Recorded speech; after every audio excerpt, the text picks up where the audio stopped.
Boa tarde a todos, sejam todos bem-vindos à nossa roda de conversas, promovida pelo Departamento de Músicas, juntamente ao Grupo de Estudos Bricolagens Sonoras. A nossa temática de hoje é sonoridades em interface, escutas ameríndias. A nossa apresentadora será a Mariana Bicalho Camelo e os debatedores serão a Bárbara Vigiano Rocha da Silva e o professor José Ricardo Jamal Júnior. Sejam todos bem-vindos. A Mariana Bicalho Camelo é graduanda do curso de Música da Universidade Federal de Ouro Preto, nascida em Belo Horizonte, é integrante do Grupo de Estudos Bricolagens Sonoras e do Grupo de Estudos de Música Contemporânea da Universidade Federal de Ouro Preto. É também bolsista de iniciação científica do projeto Cartografias Histórico-Sonoras de áreas atingidas por barragens, memórias e identidades. Seja bem-vinda, Mariana. A nossa debatedora Bárbara Vigiano Rocha da Silva, ela é mestre em música pelo Programa de Pós-Graduação da Universidade Federal de Minas Gerais, graduada em flauta e licenciatura em música pela UFMG e tem experiência na área de educação, performance de flauta, transversal e etnologia indígena. Seja bem-vinda também, Bárbara.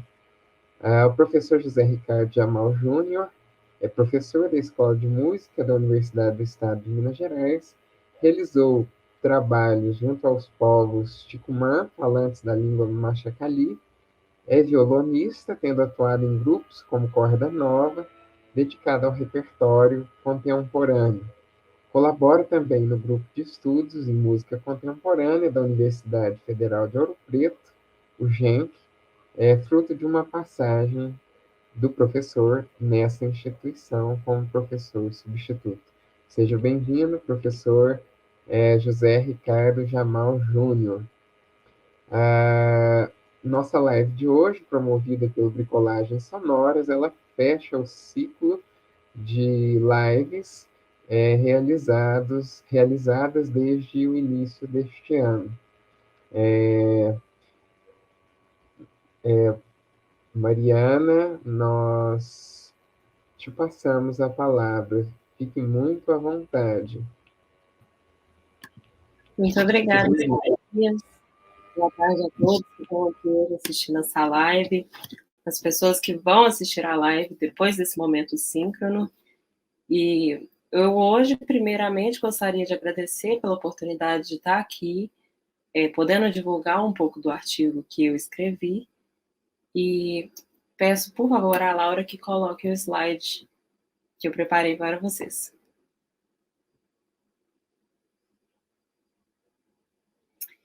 Então, o trabalho que eu vou apresentar hoje se chama Um Esforço de Escuta, Canção Caingan, Canto de Guerra.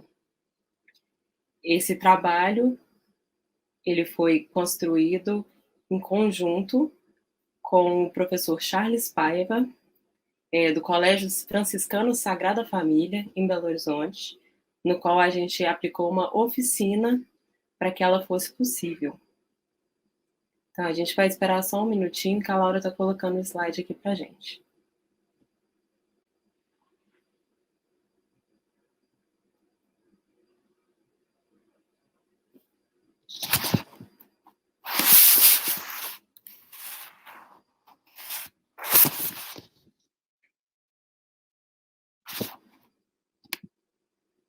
Estou olhando aqui os comentários. Edilson, olá Marcone, Elvis, boa tarde para todos. Que sejam muito bem-vindos.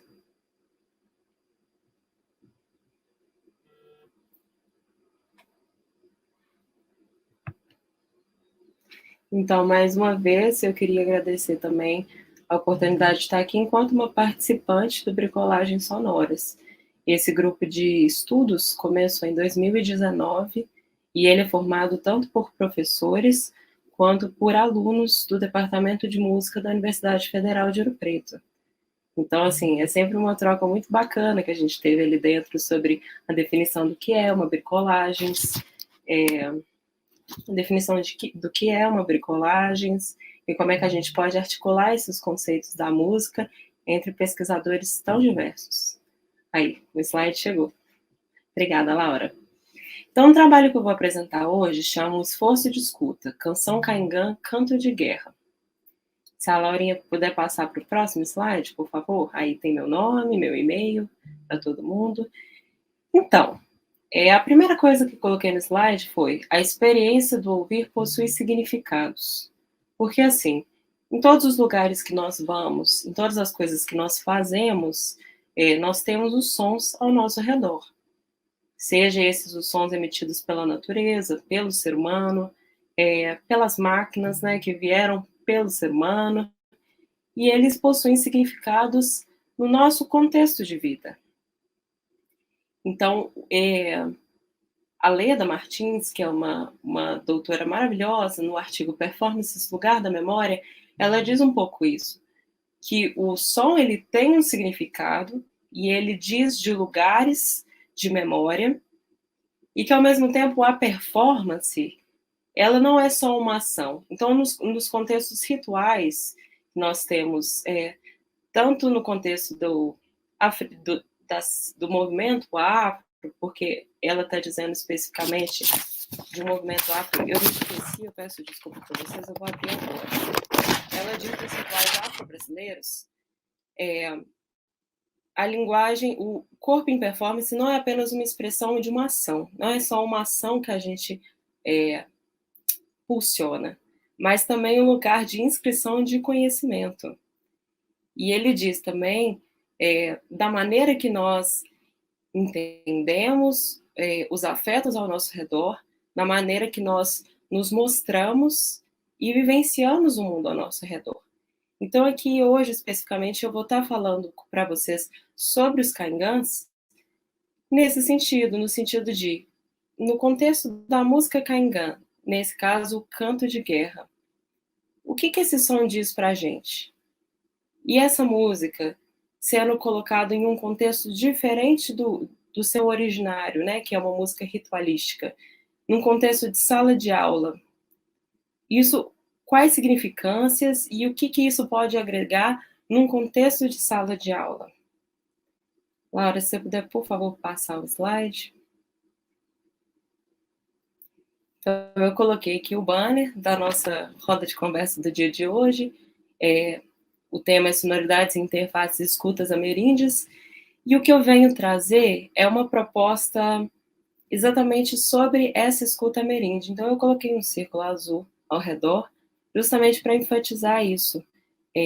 Nós vamos trazer aqui um objeto de estudo que veio a se deslocar de contexto. E o que isso pode ser, como que isso pode ser utilizado num contexto de sala de aula. Próximo slide, por favor. Então, antes de falar da oficina, eu preciso primeiramente falar sobre os caingãs. Então, o caingã, eles são do tronco macro-G, e aí no período colonial e na parte do Império Brasileiro, o território ocupado pelos caingãs estendeu aproximadamente da área do rio Tietê, no estado de São Paulo, até a região do rio Ijuí, no norte do estado do Rio Grande do Sul. E aí o motivo que me veio a encontrar os caingãs e buscar conhecer um pouco sobre eles na minha graduação foi exatamente pela designação Gualacho. Então, na região que posteriormente foi conhecida como Capitania de São Paulo e Minas de Ouro, no início do século XVIII, na época eles eram conhecidos, entre outras expressões, pela designação Gualacho, o que veio a ser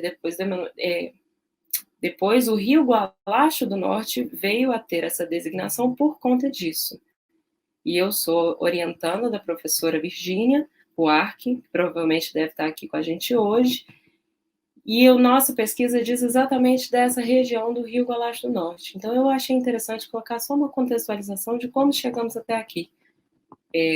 Próximo slide, por favor, Laura.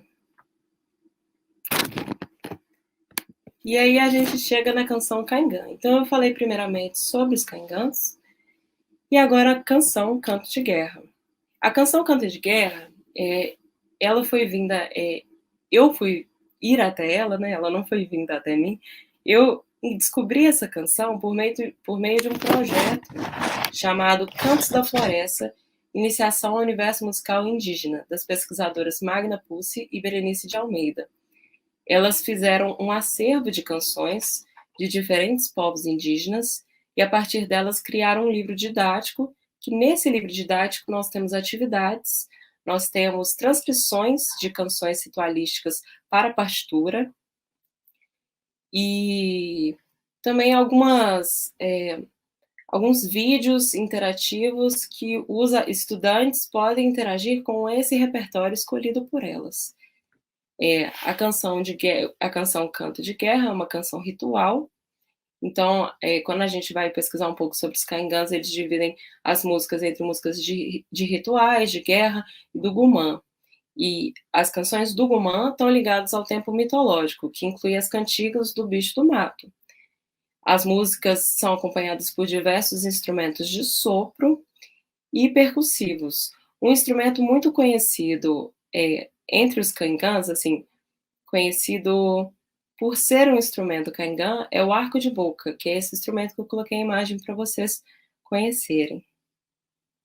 Laura, por favor. Obrigada. Então, eu coloquei para vocês a transcrição da partitura da música Canto de Guerra e a tradução não literal que foi feita pelas pesquisadoras que eu acabei de mencionar, que diz: Caingã é filho da mata. A gente se sente feliz lutando. Juntos vamos dançar. Nisso, depois disso tudo que eu falei, essa canção foi implementada numa oficina pedagógica nessa escola em Belo Horizonte, o Colégio Franciscano Sagrada Família. Pode passar, por favor, Laura. Então, ele foi aplicado no 9º ano, em setembro desse ano, e a proposta, primeiramente eu queria agradecer ao professor Charles Paiva, que foi o meu professor quando eu estava no colégio, e que desde então a gente construiu uma amizade muito bonita e ele me permitiu estar ali junto a ele aplicando essa oficina para esses meninos. A partir dessa oficina, a proposta era: nós mostrávamos a canção para esses adolescentes e eles ouviam, meio que em uma escuta ativa. Logo em seguida, eles eram convidados, eles recebiam um papel A4 branco e eram convidados a escrever ou desenhar, enfim, isso não foi especificado. Eles eram convidados a colocar no papel o que eles interpretaram daquela canção. E por que eles fizeram isso? Justamente para conversar um pouco com essa noção da notação musical. Como que a gente pode se apropriar daquilo que a gente escuta. Nisso que eu já falei anteriormente sobre os lugares de memória que o som traz.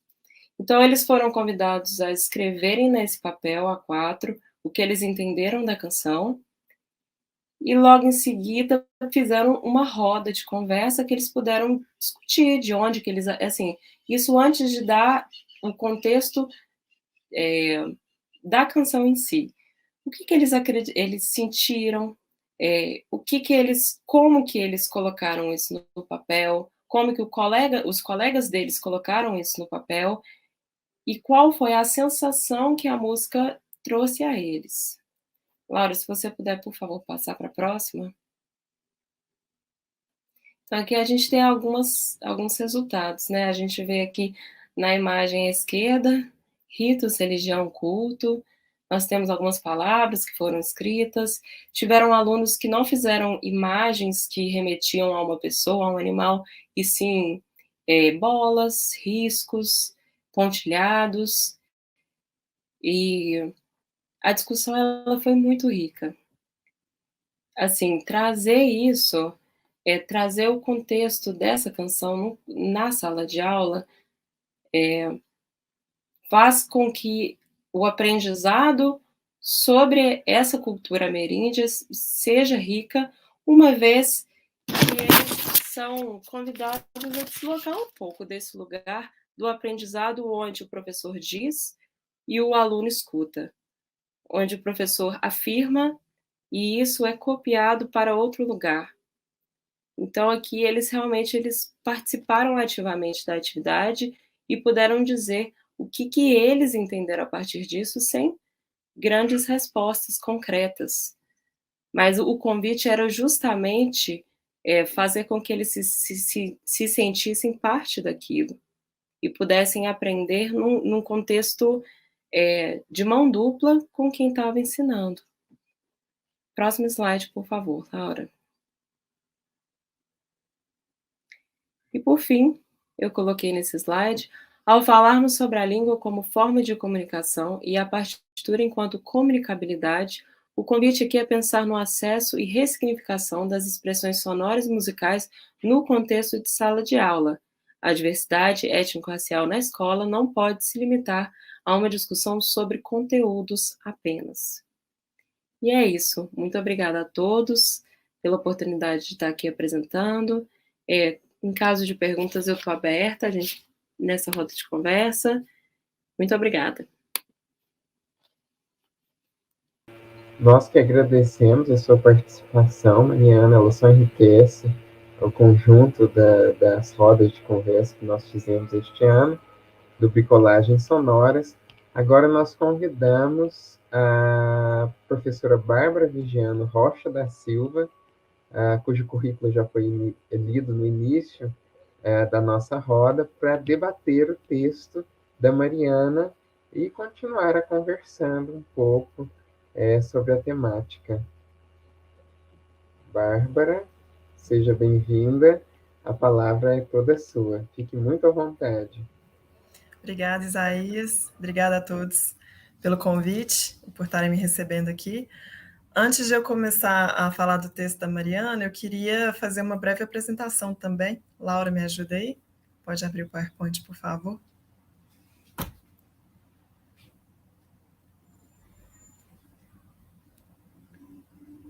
Laura.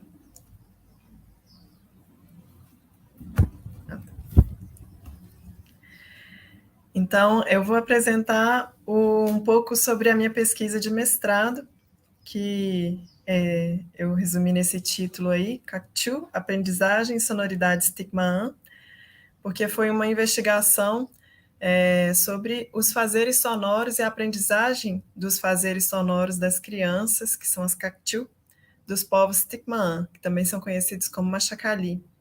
Então, pode passar para frente, Laura? Já me apresentaram aqui, mas eu queria apontar algumas das coisas que eu tenho feito nos últimos anos e que eu acho que tem mais a ver com o que a gente está falando aqui. De baixo para cima, então, no ano que vem, eu vou oferecer um curso com parceiros indígenas e pessoas que produzem e estudam músicas afrodiaspóricas, que se chama Musicalidades Contracoloniais. Vai ser um curso gratuito, voltado para educadores, promovido pela Prefeitura de Belo Horizonte.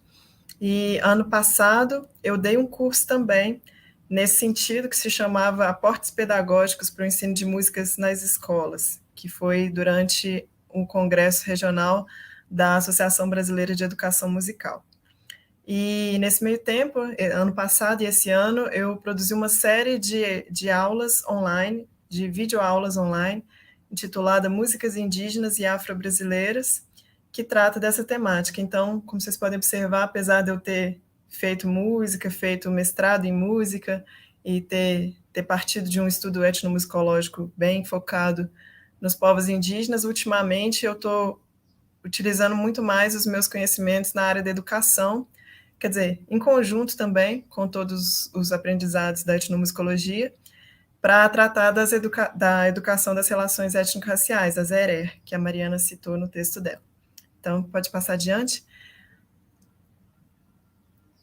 Então, agora falando sobre a dissertação, sobre o mestrado, foi um trabalho de etnografia. Eu fiz campo e aprendi muito com os indígenas, na aldeia, com as crianças.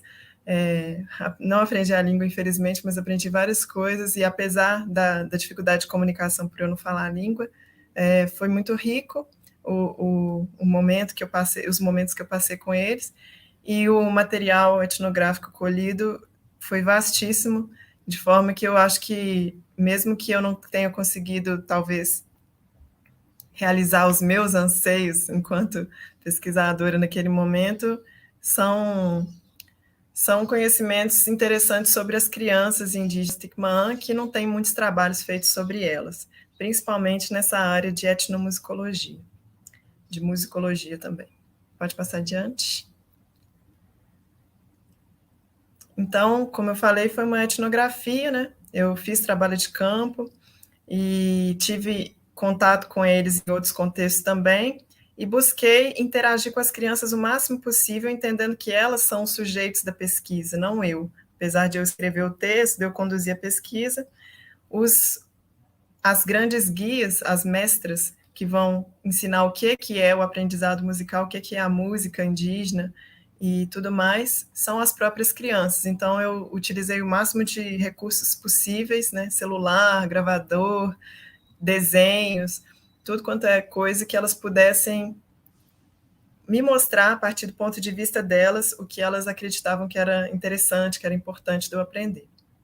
E eu aprendi muito com isso também. Pode passar adiante. Então, assim, é uma relação muito afetiva, né, que a gente constrói com crianças, não tem como ser diferente, e muito intensa em vários sentidos. E nesses áudios que estavam nesse slide aí, eu estava demonstrando como que esse menino que está me dando um beijinho aí, ele foi atencioso de levar o meu gravador para lugares que eu não poderia ter acesso dentro da aldeia, para poder fazer um registro mais bem feito para mim, porque ele sabia que eu não poderia fazer, então em forma de presente, assim, uma contribuição muito ativa mesmo na pesquisa. Pode passar adiante.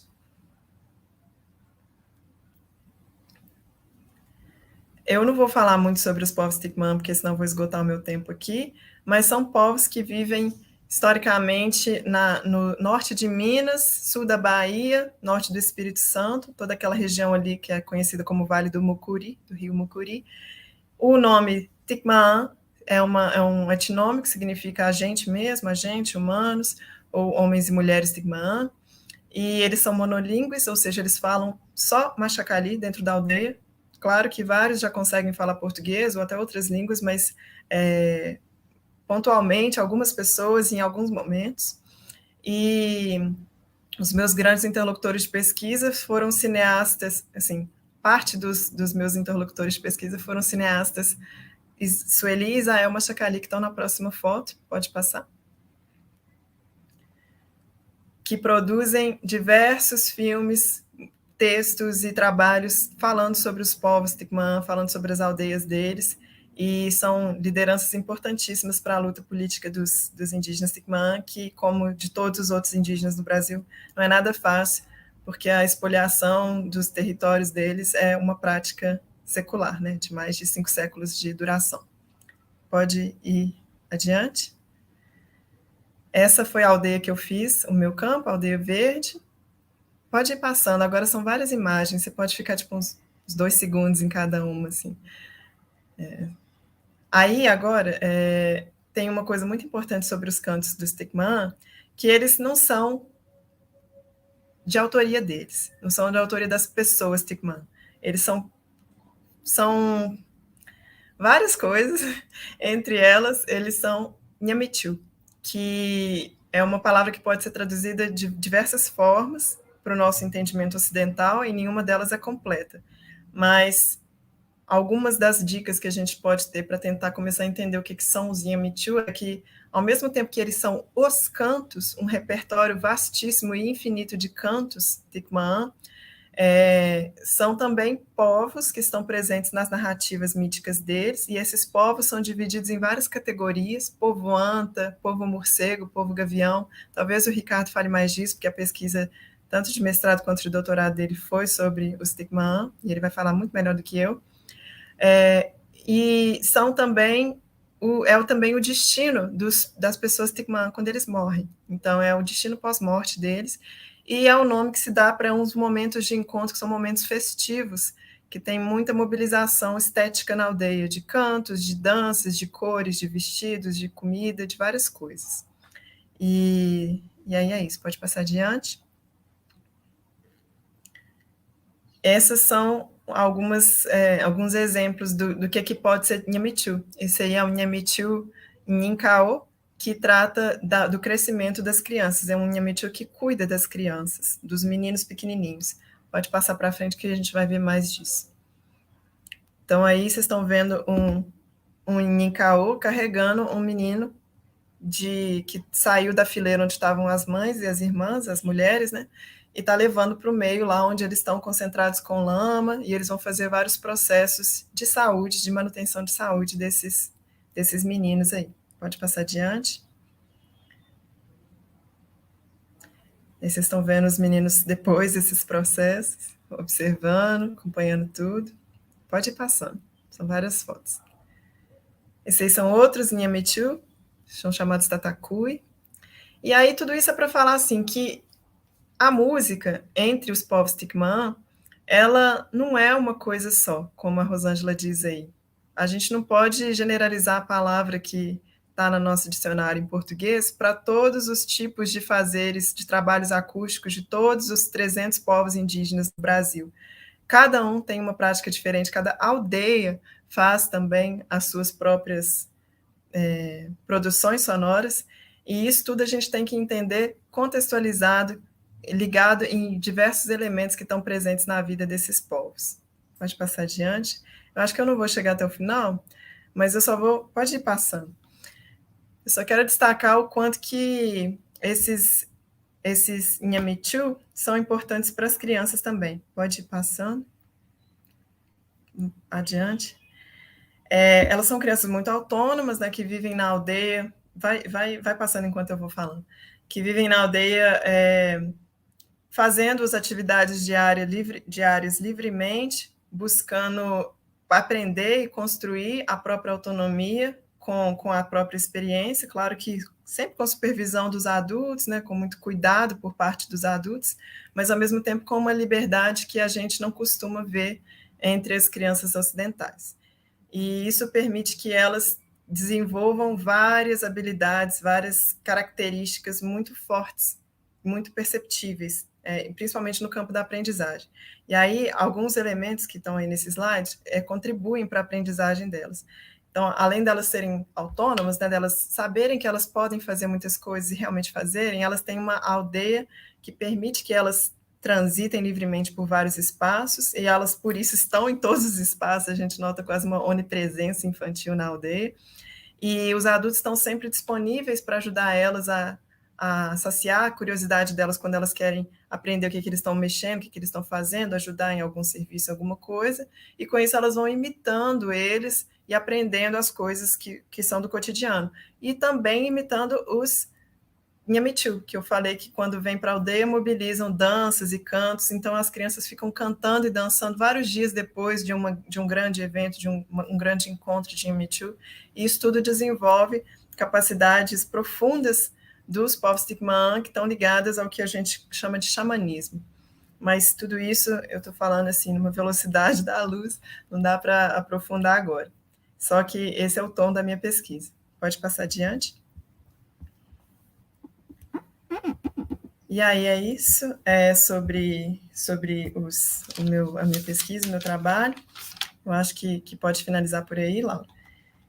E nos últimos tempos, como eu disse, eu tenho tratado sobre o ensino dessas sonoridades, dessas musicalidades em sala de aula, e como fazer essa difícil tradução, né? Não que eu saiba, mas que eu estou também nessa pesquisa, nessa busca de caminhos que tornem isso possível, acreditando que as leis 11.645 e 10.639 têm um motivo de existir, que é o fato do Brasil ser um país extremamente racista, até hoje, sempre, né, desde a invasão dos portugueses, e ele tem que trabalhar a partir da desconstrução das epistemes consagradas nas escolas, que são essas epistemes racistas, justamente trazendo esse conhecimento indígena, afro-brasileiro, afrodiaspórico para dentro das salas.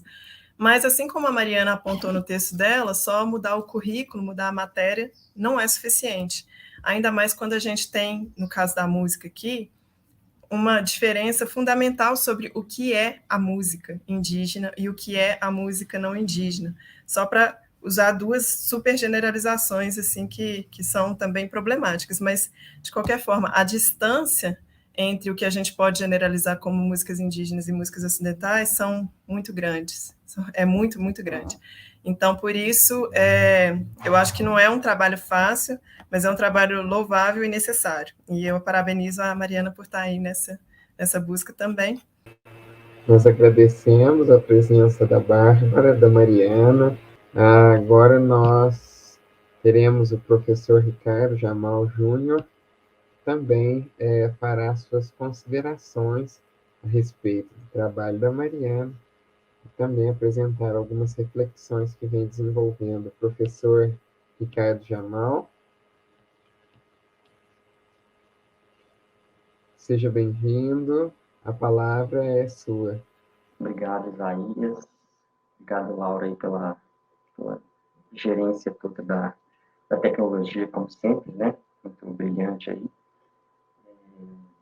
Então, eu planejei uma fala que pudesse tocar um pouco, né, na ideia do bricolagens sonoras, na ideia da discussão aqui, dessa roda de conversa, né, sobre sonoridades indígenas.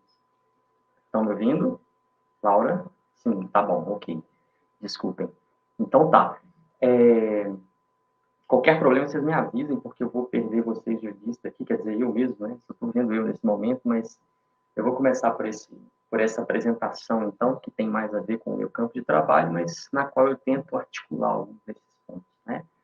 Então, começo essa fala agradecendo ao departamento pela acolhida de sempre, né? Em especial hoje, a Virgínia, que eu acho que não pôde estar presente, e Mariana, porque me fizeram o convite, enfim, Mariana pela interlocução. Aqui, muito bom estar aqui, e com Bárbara também, e todos vocês que estão assistindo. E esse diálogo aberto, nesse momento, ele veio com uma continuidade da minha passagem pelo Departamento de Música da UFOP, entre o início de 2019 e o início de 2021, quando eu estive como professor substituto no departamento. Então, esse diálogo é alguma coisa que eu já gostaria de ter feito no âmbito do departamento, mas que, por circunstâncias diversas, a vida vai embrulhando a gente e ele não pôde se dar de uma maneira mais ostensiva, né? Mas eu acho que é bom que ele possa se dar nesse encontro, especificamente, do Bricolagens Sonoras, porque, conforme as informações que constam na página do grupo, as sonoridades, elas são aqui compreendidas a partir de seus sentidos intersubjetivos e não a partir de uma abordagem naturalista do som, das ondas acústicas, né, das ondas sonoras. São tomadas em seu, aspas, potencial de suscitar relações diferenciadas dos sujeitos e coletividades com as experiências e processos históricos, mediando transformações e resistências. Simultaneamente, elas remetem a vivências de cunho explicitamente interdisciplinar e intercultural, fecha aspas. Essa confluência aponta para a direção na qual eu tenho desenvolvido meu trabalho junto a povos falantes de língua machacali, habitantes dos vales do Mucuri e Jequitinhonha. Mas isso não é tudo. A ideia mesma de bricolagem faz parte do contexto de pesquisa a que se refere essa fala. Lévi-Strauss, em O Pensamento Selvagem, já qualificava esse pensamento em sua feição bricolère. Um pensamento dado mesmo a soluções criativas e atentas ao seu entorno. Tal expressão tem sido retomada por Vieira de Castro em suas discussões a respeito do modelo e do exemplo, como dois modos de mudar o mundo. Por oposição a um pensamento engenheiro ligado à imposição de modelos e que se aproxima do mundo por uma via mais abstrata, o pensamento bricolère aprende a partir de exemplos anteriores e se aproxima do mundo através do sensível. Essas reflexões do Vieira de Castro respondem à crise ecológica pela qual passamos. Em outras palavras, a crise do capitalismo como forma de vida. Nesse sentido é que são tomados como possibilidades os exemplos de outras formas de se relacionar com o mundo, isto é, saídas possíveis. Para Vieira de Castro, o desarranjo, em suas palavras, ecopolítico, diante do qual nos vemos, tem suas raízes em um estado de exceção ontológico, criado pelo próprio homem para si mesmo. Ao contrário, o pensamento indígena opera a partir da ideia de que a humanidade é extensível a outras classes. A condição de humanidade é extensível a outras classes, tais como animais, plantas, rios, espíritos. E isso é aqui crucial. Para além de sua relação com o tema das sonoridades em interface e escutas indígenas, tema do presente encontro, essa discussão me parece pertinente, considerando também a articulação que o grupo Bricolagens Sonoras tem com o projeto Gualacho Vivo, que recupera histórias através de sons, rios que passam por diversos povoados e desagam finalmente no Rio Doce. Sabemos da catástrofe criminosa que se deu em fim de 2015, fazendo descer uma enorme quantidade de lama vinda de rejeitos da mineração na região e que causou enorme destruição ambiental, afetando inúmeras formas de vida. Infelizmente, o ocorrido não tem caráter eventual, mas se configura enquanto um projeto insistente. Explico. A partir de uma série de documentos de Teófilo Otoni, organizados pela historiadora Regina Horta Duarte, a autora narra que até o século XVIII, embora houvesse estudos geográficos a respeito, a região do Vale do Rio Doce era praticamente desconhecida, a região do Vale do Mucuri não sendo sequer mencionada.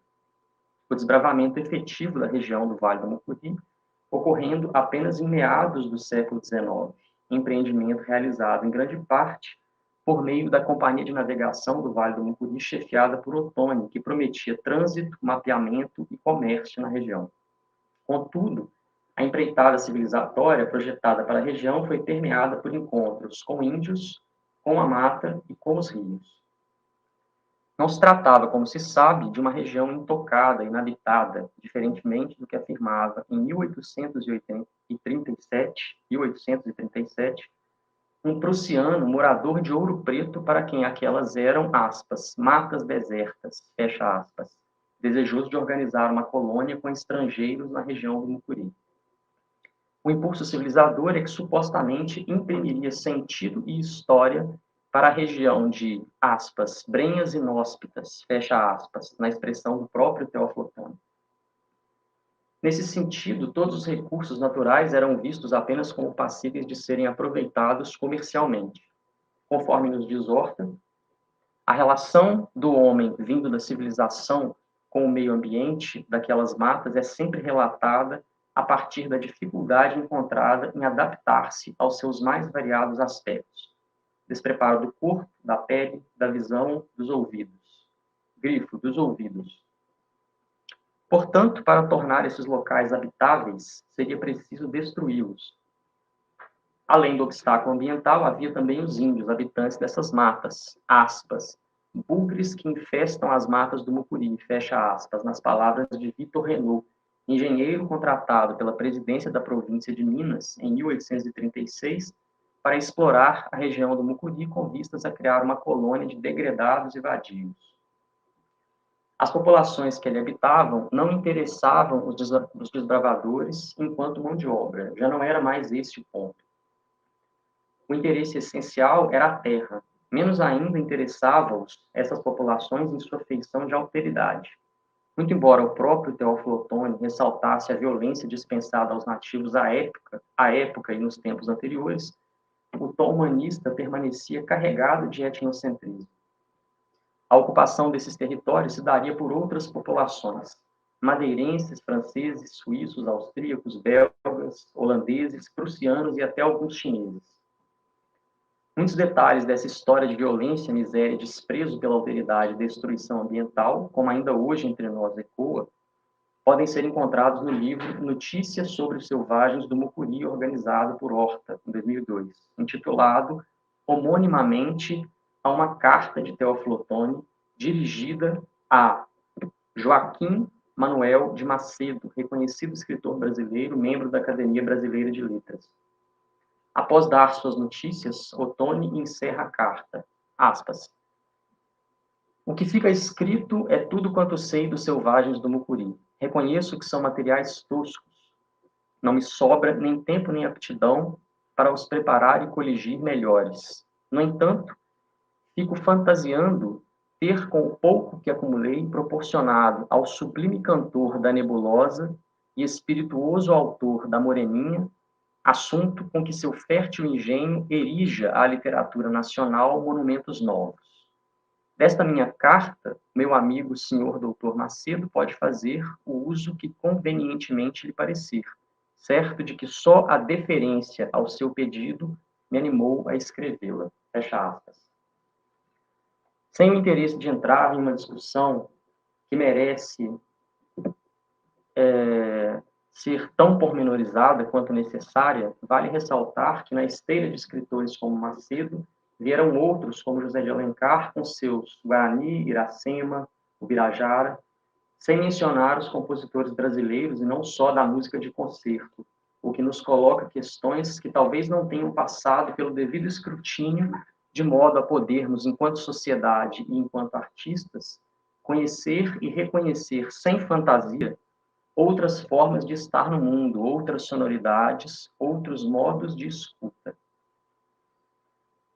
Contrariando as expectativas adjacentes a essa surdez e em um labor de resistência, muitos dos povos que habitavam essas vastas regiões permanecem vivos e contam suas próprias histórias, tanto no que diz respeito ao contato com os desbravadores, quanto no contato com muitas alteridades que com eles coabitam essas faixas de terra e água. No caso dos Tikmaanga, a própria ideia de serem um único povo, como o substantivo faz supor, não faz jus a essa história de muitos contatos. Os cerca de 2.100 indivíduos, assim chamados e compreendidos enquanto um único grupo, são eles mesmos resultado de muitos encontros que tiveram ao longo do tempo, e sua reunião atual se deve, em grande parte, a alianças necessárias, para não dizer inelutáveis, frente ao encurralamento territorial, relacional e epistemológico que sofreram e ainda sofrem. Em suas narrativas a respeito da própria história, Sueli Machacali, uma importante liderança, cineasta, pesquisadora e professora Tikmaanga, conta sobre os deslocamentos desses povos, sobretudo em relação ao encontro com os brancos. Abre aspas. Os Tikmaangas sempre andaram por aqui, nestas terras que vocês brancos chamam de Vale do Mucuri e que nós chamamos Kunang Monjok, onde o rio corre reto. Fazíamos uma aldeia, caçávamos, pescávamos e dançávamos com os Nhamichu espíritos. E depois de um tempo, os mais velhos se reuniam e decidiam se mudar de novo. Antigamente não havia brancos. Eles mataram muitos Tikmaanga e trouxeram doenças. Os padres de roupa vermelha, Amadé e Chayantá, traziam para os Tikmaanga panos que espalhavam sarampo e varíola. Quando um adoecia, todos se separavam. Foi assim mesmo que aconteceu aqui perto, em Tambacuri, Minas Gerais.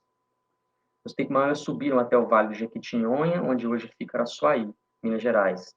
Outros vieram do sul da Bahia, assim como fizeram os Botocudo, que foram subindo do Espírito Santo até chegarem em Teoflotone, Minas Gerais. Quando se encontravam, os Tikmaanga e os Botocudo brigavam.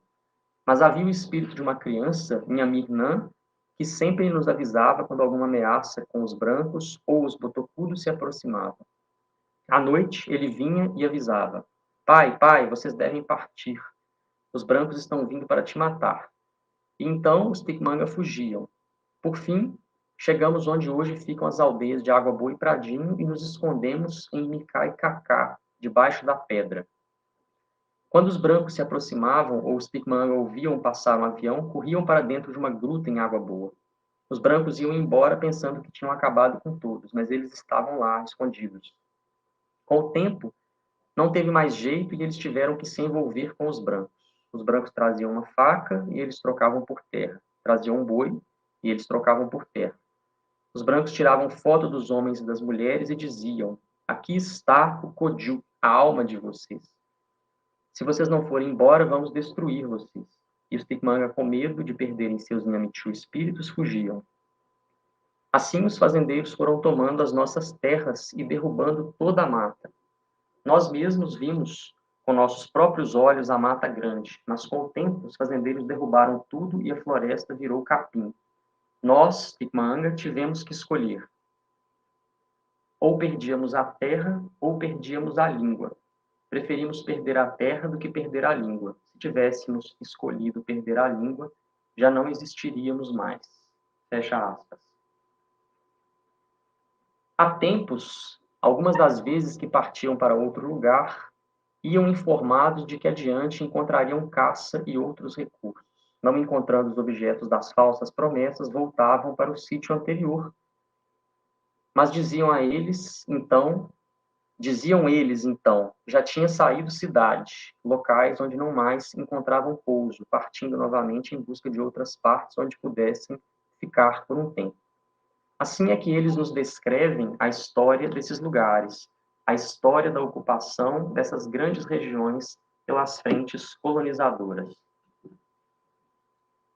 Em contraste com esses encontros com os brancos, referindo-se aos inúmeros deslocamentos que sempre fizeram, os Pigmanga nos contam hoje dos encontros que tiveram, mas também dos locais pelos quais passaram. Falam dos rios, da sombra das árvores, sob as quais descansavam, de sítios de caça, de grandes pedras que recortam a paisagem. Uma experiência territorial muito diversa daquela que só via valor comercial nessas regiões. Registros desses deslocamentos pelo mundo estão nos mitos e nos cantos, conhecidos por muitos dos Pigmanga e que privilegiam os encontros com autoridades chamadas de Nhamichu. São povos os quais os Pigmanga encontraram por muitas vezes e com eles continuam tecendo relações diversas. São povos singulares.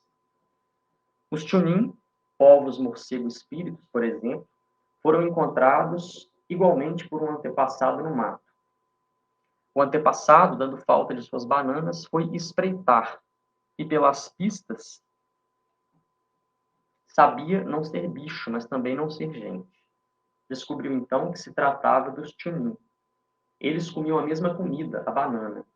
Chunin tentou fugir do que foi dissuadido pelo antepassado Pigmanga, que o convidou para conhecer sua aldeia, oferecendo bananas em troca dos cantos do morcego.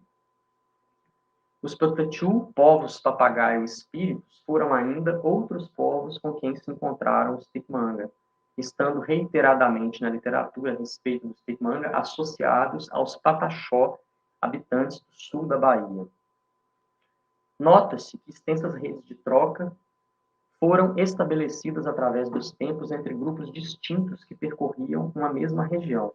O aspecto invariável desses encontros parece ser o de ter havido, então, algum tipo de reciprocidade envolvendo especialmente comida e música. O exemplo dos Patachu Pataxó nos convida a pensar sobre como algumas das relações se desfizeram com o tempo e apartaram grupos que viviam próximos uns dos outros. Isso porque atualmente, embora os Pigmã e os Pataxó estejam geograficamente próximos, eles têm pouquíssimas ocasiões de reencontro. A questão fundamental que se coloca a partir disso relaciona-se com as razões que levaram a cisões, ou melhor, afastamentos como esse. Ao que parece, a restrição territorial tem como efeito fundamental uma restrição que é social. E os Nhamichu têm centralidade nesses processos de construção das socialidades.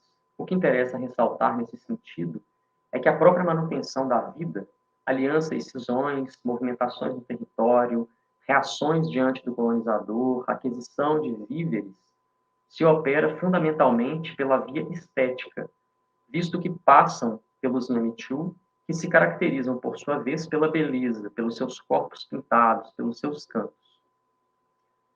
Em suas notas sobre os traços poéticos dos repertórios Nhamichu, dos povos Pigmã e Machacali, Rosângela de Tugni se propõe a esboçar um quadro esquemático contendo traços gerais de 11 dos aparentemente 12 corpos ritualísticos dos Nhamichu. Esses Nhamichu seriam, além de monumentais conjuntos de cantos, conjuntos de repertórios, diferentes dispositivos classificatórios, possivelmente advindos dos encontros efetuados pelos antepassados, testemunhos justamente desse passado presente rico em alianças e cisões. E tais conjuntos agiriam, aspas, como dispositivos afetivos, sociais e poéticos dotados de formas específicas, fecha aspas. Os cantos, que são como inventários desses encontros em um mundo biodiverso, inventariam não apenas espécies, mas relações, afetos, agência, modos de estar no mundo. Estamos diante de um sócios sempre em expansão, e um dos pontos fundamentais dessa expansão está na música, embora não somente. Isso porque a condição de humanidade, aquela mesma extensível a muitos outros, é expressa pela possibilidade de haver canto. Os pássaros, por exemplo, animais eminentemente cantores, são espécies de grande interesse para os Tupinambá. Segundo nos disse certa vez Israel Machacali, eles são sempre nomeados a partir do que cantam, de modo que ninguém lhes dá o seu nome. Eles mesmos, portanto, se dão seus nomes. Não só os pássaros, mas também outros animais são de grande interesse pelas vocalizações que produzem.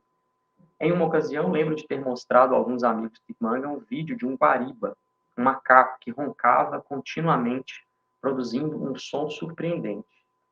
Os Tupinambá repetidamente pediam para rever o vídeo e dispensavam a máxima atenção na escuta. O que essas reflexões apontam é que esse encontro com o que hoje corresponde à sociedade nacional foi sim traumático, provocando perdas difíceis de serem reparadas. O território devastado é uma delas. Para que se operasse a ocupação, veio a devastação ambiental. Para concretizar a devastação ambiental, precisou-se realizar a devastação populacional em seu sentido mais amplo de socialidade.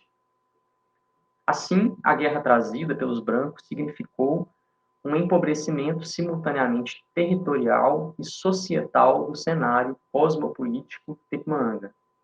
Uma escuta atenta às alteridades é algo, portanto, valioso que talvez possamos aprender com os Tupinambá, mestres dessa intersubjetividade sonora.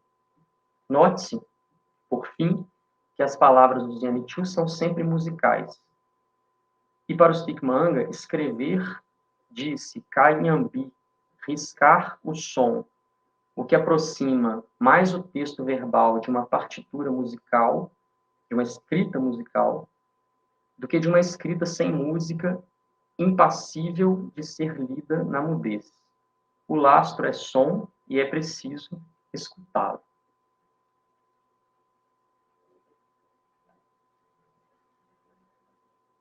Então, essas são algumas das ideias que eu planejei trazer aqui.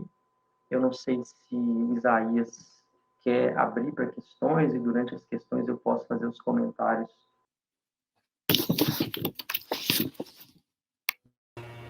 Nós agradecemos a fala do professor Ricardo, da Mariana. Eu gostaria de convidar aqui para compor novamente a mesa a professora Bárbara. Seja bem-vinda. Professora, a senhora tem alguma consideração a ser feita? Algum comentário? Por gentileza, por favor, fique à vontade. Obrigada. Vocês vão me avisando do tempo aqui, porque a minha língua é super solta. Então, a gente entra madrugada adentro fácil aqui, se vocês me deixarem. Eu queria só trazer começar trazendo o que o Ricardo falou agora sobre, né, a necessidade da gente passar muito tempo se dedicando para adquirir um determinado aprendizado de um instrumento ou de qualquer coisa. E eu acho que isso vai ao encontro de tudo que eu defendi sobre o aprendizado das crianças Tupinambá na aldeia, né? Elas convivem muito com as coisas que elas estão aprendendo, convivem intensamente, convivem em diversos momentos do dia, do ano, em diversas idades delas e em diversos contextos, com diversas companhias. Isso tudo vai construindo percepções diferentes sobre uma mesma coisa, né? Ao invés de colocar, igual a gente faz na escola, né? Dentro de uma disciplina, dentro de uma matéria, dentro de um período do ano, um determinado recorte de um conhecimento específico, e aí memorizar ele e tentar achar alguma aplicabilidade, senão você vai esquecer ele daqui a alguns anos e pronto. Esse outro conhecimento que a gente adquire de uma forma permanente, como um instrumento, né, que as pessoas pretendem tocar a vida inteira, ele é diferente, é uma convivência diária, de horas, e eu acho que um aprendizado do nível, uma aproximação com as sonoridades indígenas, com saberes indígenas, ela exige, sim, alguma dedicação. Não é que você vai ter que passar horas por dia lendo sobre antropologia e musicologia, sabe?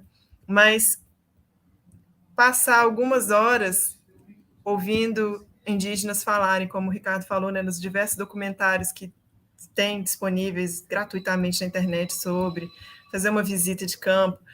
Uma coisa que a gente tem que tentar desconstruir o máximo possível, eu acho, que é que a aldeia está muito longe da escola. Nessa era de internet não está mais. E outra coisa, os indígenas, eles estão no Brasil inteiro, em todos os estados do Brasil. Todas as capitais do Brasil têm povos indígenas, e eles não precisam ser necessariamente aldeados para terem esse conhecimento, essa convivência com os saberes tradicionais dos seus próprios povos. Então, o intercâmbio escola-aldeia, ele é mais possível do que parece, por mais que aparentemente seja uma ideia meio assustadora, trabalhosa, assim, sabe? É uma coisa que eu sempre encorajo os colegas educadores a buscarem, porque eu acredito que a convivência é o que constrói esse aprendizado mais profundo, sabe? Muito melhor do que o melhor dos livros didáticos seria ter uma presença de um indígena na sala de aula.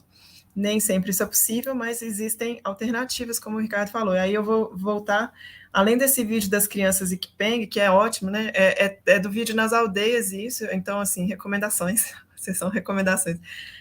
O Vídeo nas Aldeias é uma ONG que produziu, e não sei se ainda produz, né? Não sei se eles estão ativos, mas produziu muitos filmes muito bons, porque eles dão oficinas para indígenas e os próprios indígenas produzem seus filmes. E, além disso, eles fizeram uma série de documentários que é meio antiga mesmo, Ricardo, mas eu acho que é, tipo, do começo dos anos 2000, não sei se assim, ela é válida, né? E chama Povos Indígenas no Brasil.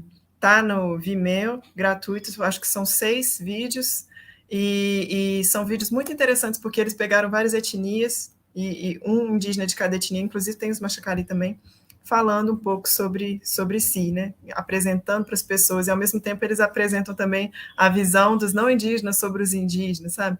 São vídeos super legais de usar dentro da sala de aula, eu falo por experiência própria, porque eu dei aula por 5 anos na rede estadual, no ensino básico, e por mais que eu ficasse com medo, ai meu Deus, esses meninos adolescentes não vão querer saber desses documentários, eles ficavam muito interessados, principalmente quando eram filmes produzidos pelos indígenas, porque aí eu acho que as crianças percebem, nossa, isso aqui é de verdade, sabe? Isso aqui não é uma coisa feita assim didaticamente, é um indígena mostrando lá como é que ele está produzindo o brinquedo artesanal para os filhos dele, sabe? Então, eu insisto, apoio a fala do Ricardo de que o material audiovisual ele é um material interessantíssimo para ser usado em sala de aula, e eu te recomendo buscar, se você for dar continuidade para essas oficinas. Eu estou, inclusive, disponível para te ajudar a buscar materiais e a construir ideias. E aí também tem a oferecer, né? Como eu falei na minha apresentação, eu produzi ao longo desse ano também uma série de videoaulas, 6 videoaulas, aí é mais voltada para a música mesmo, são aulas que estão tratando de música a partir da fala de 4 entrevistados, 4 pessoas. Uma pessoa de uma comunidade quilombola, uma pessoa do Moçambique, da Guarda de Congado de Moçambique, uma pessoa, 3 indígenas Pataxó e uma pessoa dos povos Sicmã, que é o que o Ricardo conhece também, que é a Sueli Machacali. Então, cada um deles fala do seu ponto de vista sobre música, fala sobre a música na comunidade deles, sabe? Então, é um pouco dessa ideia que eu te falei, do tal do lugar epistêmico, né? De buscar entender o que as pessoas, igual o Ricardo falou também, mais interessante do que a gente pegar, né? Música é intensidade, duração, timbre, e tentar encaixar os trabalhos acústicos de outras pessoas dentro desses parâmetros que são datados, localizados e bem específicos de um tipo de conhecimento musical que é europeu e que a gente reproduz, a gente ouvir o que eles pensam sobre música, o que é música para eles, como que a música afeta eles, se eles chamam de música e se não chamam, por que não? O que um instrumento tem de importância em um determinado momento, de um determinado fazer lá, quais outros elementos são importantes também, né? Enfim, todas essas coisas vão aproximando a gente dessa vastidão, sabe? E como o Ricardo falou, eu também acho que é um aprendizado infinito, ninguém nunca vai ser autoridade nisso, mas é um aprendizado tão recompensador, porque expande a nossa própria escuta da gente mesmo, das nossas próprias músicas, dos nossos próprios fazeres artísticos diversos, enfim, é isso. Vejo que o som, ele não faz por si só, é uma mágica de transformar a sensibilidade dos alunos. Eu acredito, assim, com base na minha experiência, principalmente, que o máximo que a gente puder desencaixar o som da caixotinha escolar de atividade didática. Então, aqui, ó, eu sei que é difícil demais, viu? Eu não estou desconsiderando a super dificuldade, o heroísmo mesmo de um professor de arte que ensina 6 conteúdos completamente diferentes, audiovisual, música, dança, teatro, em 50 minutos, uma vez por semana, assim, a pessoa, só dela existir, ela já é heroína, assim. Mas quando a gente vai tratar desse assunto, que é um assunto que foi tão negligenciado, né, ao longo da nossa história, e que a gente, como o Ricardo falou, a gente está devendo para eles, eu acho que merece um cuidado e um esforço maior. E então, por mais que seja mais prático, né, seja mais familiar, usar uma forma escrita de abordar aquele material, ou buscar alguma coisa assim, os meninos vão ficar quietinhos, sentadinhos, escutando, isso é ótimo, assim, mais fácil para mim lidar com a dinâmica da sala de aula, nem sempre isso vai ser o mais efetivo, eu acredito, sabe? E fora o mais maravilhoso, que seria ter um indígena dentro da sala de aula falando sobre as sonoridades dele, eu acredito que essa pesquisa do sensível, ela pode vir mais para o corporal a partir de outras experiências, aqui eu não vou dar nenhum tipo de receita de sugestão de atividade, sabe? Mas só vou deixar, assim, essa ideia de que o conhecimento ele não tem que ser tão analítico nesse sistema racional nosso de buscar colocar o conteúdo em um português claro e didático e da idade dos meninos para que eles possam compreender. Você pode oferecer aproximações com o som a partir de outros elementos, a partir do movimento, a partir de outras criações, mas nunca descontextualizando, sabe? Por mais que uma atividade em um determinado momento você possa, assim, né? Claro, você sempre pode fazer o que você quiser, mas que possa ser até interessante mesmo, propor uma atividade de criação baseada em alguma escuta, em alguma percepção, interpretação deles é muito importante, mas o mais importante é eles entenderem, compreenderem, no meu ver, a origem e a agência daquele som. Para que aquele som é usado hoje em dia entre aqueles indígenas? Porque isso é o que vai rachar a cabeça deles, porque eles vão pensar assim, nossa, eu nunca pensei que a música poderia ter uma importância dessa, poderia fazer uma coisa dessa, nunca pensei que alguém pudesse viver assim. E é esse tipo de coisa que mostra por que os indígenas têm esse valor enorme que eles têm e que é negado todos os dias pelas políticas públicas desse país, principalmente desde 2019. Então, é isso, assim, eu estou aqui aberta a sugestões, desculpa falar demais, mas é um assunto muito apaixonante para mim, e é isso. Nós agradecemos a sua fala, professora Bárbara. Não tivemos, ao que parece, nenhuma questão no chat. Dessa forma, eu pediria, antes de encerrarmos, que vocês se sentissem à vontade e quisessem deixar uma mensagem final para a roda de conversas de hoje, por favor, fiquem à vontade. Vocês têm algo a deixar para o pessoal que está nos assistindo? Eu gostaria de agradecer a oportunidade de estar aqui, de ouvir esses 2 pesquisadores maravilhosos que já tiveram experiências muito enriquecedoras e essa possibilidade de aprender mesmo e de ver, né, a partir da apresentação, um pouco desse universo. Agradecer também a organização do evento pelo convite e agradecer vocês, Aís, por estar aqui coordenando toda essa final de tarde com a gente. Também vou agradecer Laura, Isaías, Virgínia, que me fez o convite também, Ricardo fez a ponte, principalmente Mariana, que é essa guerreira aí, que eu já estou contando que está do lado aqui para um aprendizado e um ensino musical muito rico. Que você tenha muito sucesso na sua carreira e pode contar comigo para te apoiar, e parabéns por tudo que você já produziu e está buscando aí. Os links que eu acabei mandando no chat, depois eu te mando, são coisas que eu queria mais compartilhar com você mesmo, tá? Então é isso, obrigada. Também agradeço pelo convite, Mariana pelo diálogo, Bárbara também, viu? Laura aí pelo meio de campo técnico, viu, Laura? Isaías pela condução, obrigado, gente, todo mundo que acompanhou também, enfim, quem comentou aí a presença, tá bom? Obrigado, agradeço muito. Em nome da organização do Bricolagem Sonoras, do Bricolagem Sonoras e das rodas de conversa, eu agradeço a presença do professor Ricardo Jamal, da professora Bárbara Rocha da Silva e da graduanda Mariana Camilo.